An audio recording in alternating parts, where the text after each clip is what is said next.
Boa tarde, estamos começando mais um Tudo a Ver e quem está aqui comigo agora é o pastor Isaac, da Assembleia de Deus Vida Triunfante. Tudo bom, pastor? Tudo bem, Laís, muito obrigado pelo convite, estar no seu programa, no Tudo a Ver, sempre é um prazer, até rima, bom, né? Até rima, né? Bom, me conta um pouco de você, quando você quis ser pastor? Poxa, boa pergunta. Na verdade, o pastor, não basta a gente querer, né, ser pastor, muita gente quer. Eu sempre falo o seguinte, que para ser advogado, basta você querer, amar leitura e ter condições de pagar uma boa faculdade. Para você ser engenheiro, é a mesma coisa. Para você ser pastor, não basta você querer, você tem que ser chamado por Deus. Você tem que sentir esse chamado, essa convicção, porque nós não lidamos com produto, nós não lidamos com números simplesmente, nós não lidamos com tecnologia, nós lidamos com vidas, né? E eu acho que é necessário um dom, uma vocação, primeiro, antes de você decidir ser. E eu senti que eu tenho essa vocação, que eu tenho esse chamado, pelos trabalhos que eu fui desenvolvendo dentro da igreja, com pessoas, as coisas foram fluindo, as pessoas vão procurando e tal. Você começa a pregar a palavra, ela começa a fluir, Deus começa a agir através da sua vida.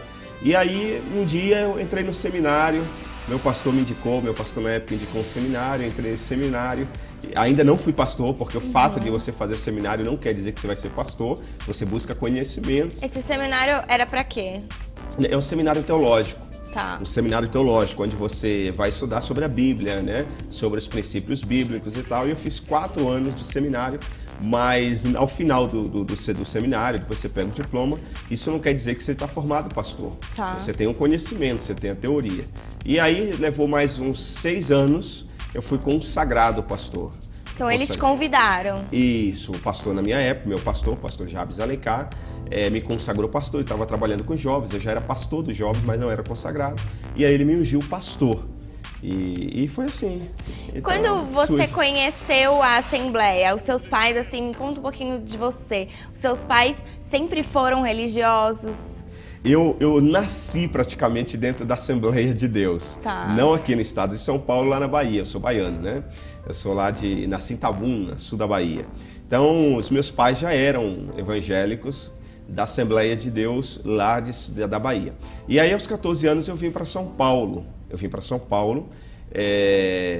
E chegando em São Paulo, não me adaptei na Assembleia de Deus que eu frequentava lá no bairro onde meus pais moravam, em São Paulo. Por quê? Não sei, é bem diferente, né, a Assembleia de Deus de São Paulo, principalmente assim de periferia, da que eu congregava lá na Bahia. E aí eu tinha um primo que na época ele era obreiro, ele era líder de uma igreja chamada Metodista Wesleyana. E aí ele me convidou para ir conhecer, eu gostei. Já era uma igreja assim, num linguajar jovem, mais para frente. A galera jogava bola, né? As meninas não podiam usar batom, brinco, essas coisas que antigamente, infelizmente, não podia. E aí foi ali que Deus marcou a minha vida naquela igreja. Mas era evangélica também? Evangélica, igreja metodista wesleyana, igreja evangélica. Você nunca teve nenhuma outra religião que não fosse a evangélica? Não. Nunca teve vontade também de conhecer outras religiões? Não. Eu me sinto privilegiado. Eu me sinto privilegiado por ter nascido num lar cristão e não ter, como a gente fala assim no linguajar evangélico, não ter conhecido o mundo, né? O que o mundo oferece. O que é? Bebida, droga, prostituição, palavrões, noitada. Não, graças a Deus não. Eu não sei o que é um sabor de uma cerveja, eu não sei, nunca fumei um cigarro, eu nunca fiquei uma noitada na rua. A única mulher que eu conheço é a minha esposa, eu casei com 24 anos de idade, casei virgem. Então tudo isso são princípios bíblicos, né, que a família aplica a partir da Bíblia Sagrada. A igreja evangélica prega o quê? Que assim, você falou, as meninas ali podiam usar batom, podiam ter o cabelo arrumado, usar salto. O que pode e o que não pode? Na verdade, essa questão de batom, jogar bola, isso é coisa de homem. Antigamente, assim, por falta de uma revelação mais profunda, de um conhecimento mais profundo, a Bíblia tem um texto que diz assim: o povo perece por falta de conhecimento. né? Isso aí é em linhas gerais. Você pega, por exemplo, hoje no campo da política, o povo sofre por falta de conhecimento. Você pega uma pessoa hoje que está endividada no banco, geralmente ela está endividada por falta de conhecimento, foi fazendo empréstimos, achou que o limite era dela e não era do banco, e aí ela se enrolou. Falta de conhecimento, pegou um juros maior para pagar uma outra dívida e tal. No mundo espiritual, a mesma coisa, as pessoas perecem por falta de conhecimento. Então, por falta de conhecimento de alguns líderes, não foi de má fé. Eles achavam que jogar bola não era de Deus, que as mulheres não podiam usar calça comprida, que as moças não podiam colocar um brinco, uma interpretação errônea da palavra de Deus. Mas, ao passar do tempo, fomos estudando, buscando mais, e viu que isso não tem nada a ver. Não tem nada a ver. Primeira coisa tem que mudar dentro do nosso coração, e aí a mudança vem de dentro para fora. Aí você falou, o Evangelho prega o quê? João 10:10, a parte B desse versículo, diz que Jesus veio para nos dar vida e vida em abundância. Então, o Evangelho, a Bíblia Sagrada, ela prega vida abundante. E para você ter uma vida abundante, não quer dizer que você tem que ter tudo que você sonha. Ah, agora eu vou ser rico, vou ser multimilionário, não sei o quê, vou morar numa mansão, eu vou ser patrão, não vou ser empregado, não tem nada a ver. Vida abundante é você ter uma vida de qualidade. Então, quando eu digo assim, eu casei virgem, eu acredito que isso é uma vida de qualidade. Então, hoje, por exemplo, quando eu deito com a minha esposa, eu não consigo pensar em outra mulher a não ser a minha esposa, porque nenhuma outra mulher me fez sentir prazer, só a minha esposa. Quando eu digo assim, eu nunca coloquei uma gota de cerveja nos meus lábios, eu vejo que isso é uma vida de qualidade. Porque todo alcoólatra um dia começou com um copo de cerveja. Com certeza. Né? Eu digo assim, eu nunca coloquei um cigarro nos meus lábios. Todo dependente químico um dia começou com cigarro comum. Tudo é droga. Então eu acredito que o Evangelho proporciona isso. Agora, pastor, quando as pessoas não nasceram no lar cristão, não tiveram o privilégio que você teve, e depois elas se convertem, elas podem passar a ter essa vida de qualidade, essa vida abundante? Lógico que pode. A Bíblia fala que quando nós entregamos a nossa vida para o Senhor Jesus Cristo, Ele transforma e faz nova todas as coisas na nossa vida. A Bíblia diz que quando nós nos arrependemos, Ele pega o nosso passado, o nosso pecado, joga no mar do esquecimento, quando nós abandonamos a prática desse pecado. Então tudo se faz novo na nossa vida. Entendi. Quem quiser procurar a sua igreja, ela mudou de nome agora, né? Ela mudou, é uma outra bênção, uma outra vitória. Por quê? Conta pra gente. Na verdade é o seguinte, o nosso ex-presidente, que era o pastor Jabes Alencar, que eu considero como pai, eu honro esse homem, sempre honrei, sempre vou honrar, sou um admirador dele e ele sempre acreditou na minha vida, ele sempre investiu na minha vida. E aí uma conversa que nós tivemos algumas semanas atrás, eu falando para ele que tudo que ele tinha profetizado na minha vida estava acontecendo. Quando eu saí de São Paulo, que estava pastoreando, eu era auxiliar dele lá em São Paulo, ele me disse assim, Isaac, você vai ser pastor de uma grande igreja. Quando eu cheguei aqui, eu encontrei uma pequena igreja. E eu disse assim, cara, foi um conflito, né? Foi um conflito, porque lá a gente pastoreava, eu dirigia os principais cultos, pregava para 5, 10 mil pessoas. Eu cheguei aqui a encontrar 100 e poucas pessoas. Então foi assim um conflito muito grande. É uma igreja pequena. Pequena aqui. Aí eu disse, vamos dar a volta por cima. O Deus que faz lá é o mesmo que faz aqui. Com certeza. Ele não muda, né? E ele não tem exclusividade com cidade A ou cidade B. Depende da gente, né? Então eu acho que a nossa mente é o nosso maior campo de batalha. A Bíblia diz assim, Salomão diz assim, sobre tudo que deves guardar, guarda o teu coração. E esse coração, no original, não é esse coração dessa região aqui que nós achamos que é a mente. Então, a mente tem muito poder. Tudo começa na mente. Na mente começa o pecado. Ninguém peca, por exemplo, o cara que matou, ele não pecou no momento que ele puxou o gatilho do revólver, ele primeiro matou aqui. Nesse momento nós estamos falando para muitas mulheres que já mataram seus maridos no pensamento. Nós estamos falando talvez para muitos maridos que já mataram a sua esposa no pensamento, muitos filhos que já mataram o pai, muitos empregados que já mataram o seu patrão.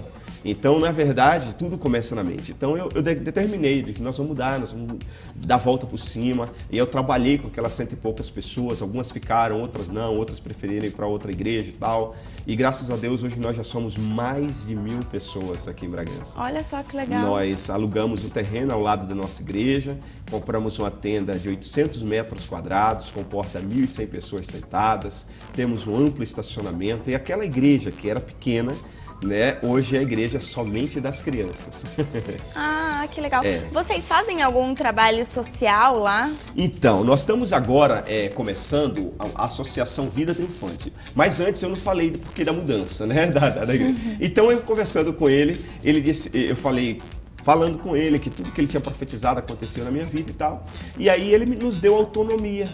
Pois que você tem um chamado muito forte, muito grande, e eu vou te abençoar, você vai ter autonomia 100%, você já tem um nome bonito, que era da Associação Vida Triunfante, e aí eu passei para ele, se a gente colocar a igreja, Assembleia de Deus Vida Triunfante, porra, arrebentou, né, o jeitão dele de ser, arrebentou, é isso aí, ia te abençoar. Aí quinta-feira passada ele vinha pessoalmente na nossa igreja, mas não foi possível por questão de uma reunião de última hora, mas ele entrou por telefone e diante de toda a igreja ele nos abençoou, declarando vitória, crescimento, que nós vamos avançar, nós vamos até a última casa de Bragança e região. E aí nós mudamos, agora é Assembleia de Deus Vida Triunfante. Mas deixa eu te falar uma coisa, a placa e o nome da igreja é o que menos importa. Né? Se é Assembleia de Deus, se é Universal, se é Presbiteriana, se é Escudo da Fé, se é Batista, isso é de menos. O importante é a pessoa se apegar a alguma coisa. Na verdade, isso aqui é uma questão organizacional, né? Mas o que vale são os princípios, os valores, a essência, que é a palavra de Deus. É a palavra de Deus. Então, você que está nos assistindo, querendo conhecer a nossa igreja, posso dar um endereço? Claro, fica à vontade. Nós estamos na Avenida dos Imigrantes, 3360, no bairro do Lavapés. Temos uma igreja exclusiva para as nossas crianças. Entendemos que criança também é igreja. Então elas têm um culto específico para elas, na linguagem delas. Enquanto você, pai, mãe, avô, avó, jovem, você adora a Deus na mega tenda da Igreja Assembleia de Deus. E esses cultos para criança e para adulto acontecem no mesmo horário? Simultaneamente. Enquanto os pais chegam e já levam a criança para a Igreja das Crianças. Tá. Lá tem uma equipe muito bem treinada e habilitada, recepciona essas crianças e começa a fazer um trabalho com as crianças. E o pai vai para a igreja maior, para a tenda, onde vai ter o culto para adultos. Ah, é legal separar, né? Porque aí as crianças conseguem entender melhor um pouco. Você imagina o seguinte, na minha época não existia isso, eu nasci praticamente dentro de igreja. Era o sofrimento, na verdade eu, meus irmãos e as pessoas da minha época, nós somos um milagre, né? Porque você imagina, você, pequenininho, ficar sentado naquela cadeira que não é para você, ouvindo uma coisa que você não entende e cantando uma música que não fala, não toca em você. Então, você tem que ficar ali 1h30, 2 horas, é uma tortura. Então, lá na Igreja das Crianças, elas têm uma palavra específica para elas. O material todo é muito, assim, um visual muito bom. Tem vídeos, tem clipes. É muito mais interativo. Tem teatro para elas, tem lanche para elas. Ah, que legal. Então, muitas crianças, a nossa igreja atende toda a classe social. Então, tem crianças que às vezes elas vão para a igreja sem fazer um lanche da tarde. Elas vão à noite sem fazer um lanche da tarde, sem ter janta. Lá na igreja elas têm um lanche bacana, feito na hora para elas e tal. De qual idade a qual idade que são essas crianças? De 2 a 10 anos de idade. Agora, daqui dentro de 2 semanas, nós vamos ter um outro grupo de 11 até 13 anos de idade. Depois disso já é adolescente. E aí já vai pro culto junto com os pais. Vai pro culto junto com os pais. Só que nós temos um trabalho específico para os adolescentes também. Ah, me conta um pouco. Então nós temos lá o grupo chamado Conectados, que é o dos adolescentes. Então eles têm células, pequenos grupos, eles fazem acampa dentro, eles fazem um monte de festa, um monte de barulho. E nós temos um casal de líderes, que é Rodrigo e Jerusa, que eles trabalham exclusivamente com os adolescentes. Então eles fazem viagem, acampamento, eles vão para congressos, né? Só aquela turma naquela faixa etária. É algo assim muito bacana. Até 18 anos eles estão lá. 19 anos eles vão para o grupo de jovens. Aí ficam até 25, 30 anos, né? Depende da cabeça deles. Mas é um negócio muito bacana, a gente faz essa separação, né? Para que a gente possa atender com excelência cada faixa etária. É verdade, é interessante, né? Porque é o que você falou, às vezes fica chato, né, para as pessoas. Ainda mais para os adolescentes, que já não querem mais ficar com as crianças, mas também já não querem ali ficar com os pais. Isso mesmo. Vocês fazem algum trabalho social lá? Bom, social. Nós estamos agora inaugurando, questão mais de 2, 3 semanas no máximo, uma clínica odontológica, é a Associação Vida Triunfante. Já temos lá a clínica odontológica montada, pode já funcionar, mas por questões assim de documentações, a gente não prefere não fazer nada irregular. Nós não estamos usando ainda, mas está montada, fica ao lado da Igreja das Crianças, é um sobrado, foi tudo arrumada para essa clínica odontológica, tem uma outra sala que a gente vai colocar para cada dia da semana uma especialidade médica para atender a comunidade. Então, por exemplo, segunda-feira nós vamos ter lá um pediatra, na terça-feira nós vamos ter um clínico geral, na quarta-feira nós vamos ter um ginecologista, talvez quinta-feira nós vamos ter lá um urologista. Cada dia da semana, na sexta-feira, um otorrino. Cada dia da semana, uma especialidade médica para atender a comunidade. E como as pessoas podem fazer para marcar? Então, por enquanto nós não abrimos ainda a inscrição, Tá. Mas está sendo elaborada uma ficha onde as pessoas vão preencher.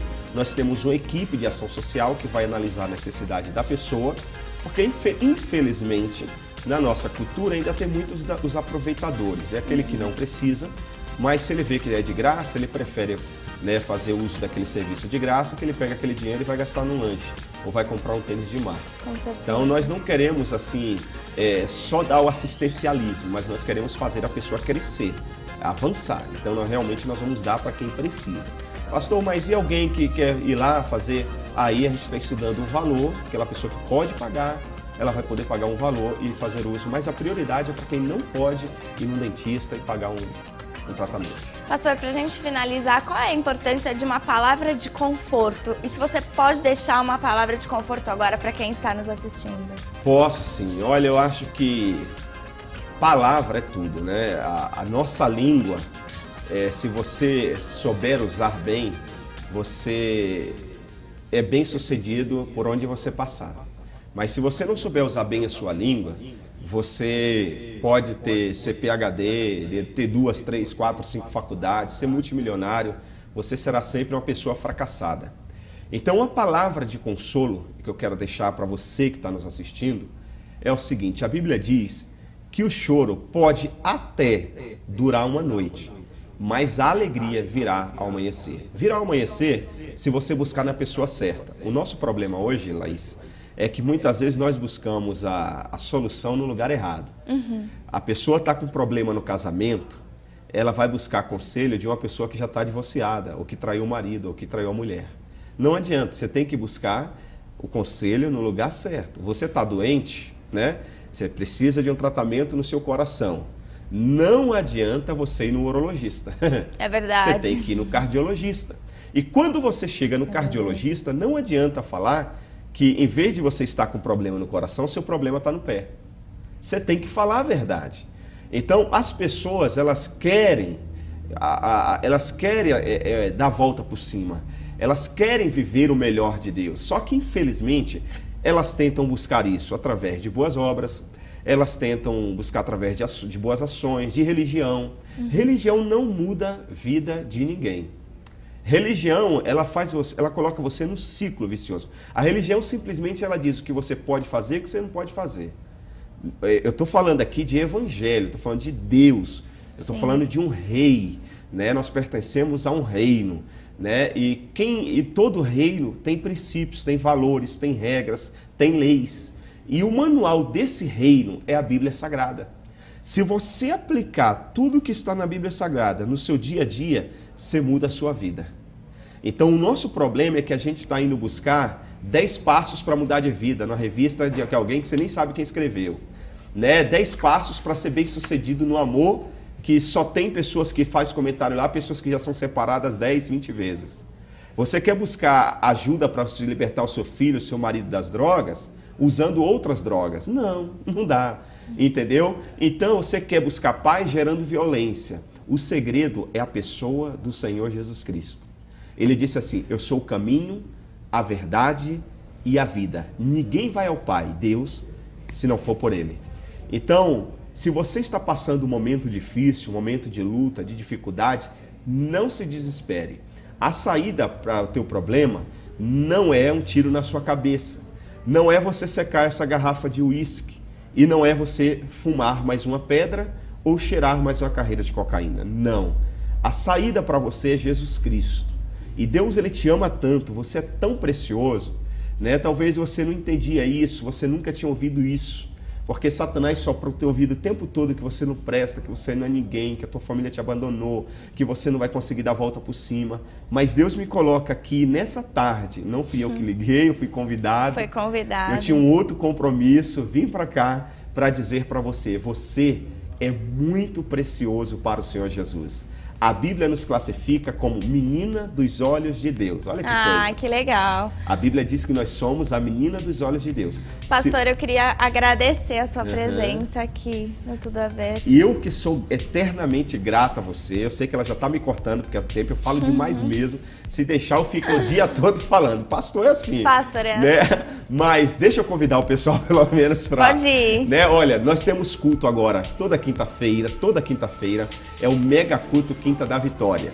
Todos os domingos, em 2 horários, 10 da manhã e às 19 horas. 2 horários. Nosso endereço, Avenida dos Imigrantes, 3.360, no bairro do Lava Pés. Nós estamos lá com a equipe altamente habilitada para te receber, te ajudar, né, e colocar você nessa família, Assembleia de Deus, Vida Triunfante. Somos uma família e juntos venceremos porque você nasceu para vencer. Que bom, pastor. Muito obrigada. E o Tudo a Ver volta daqui a pouquinho.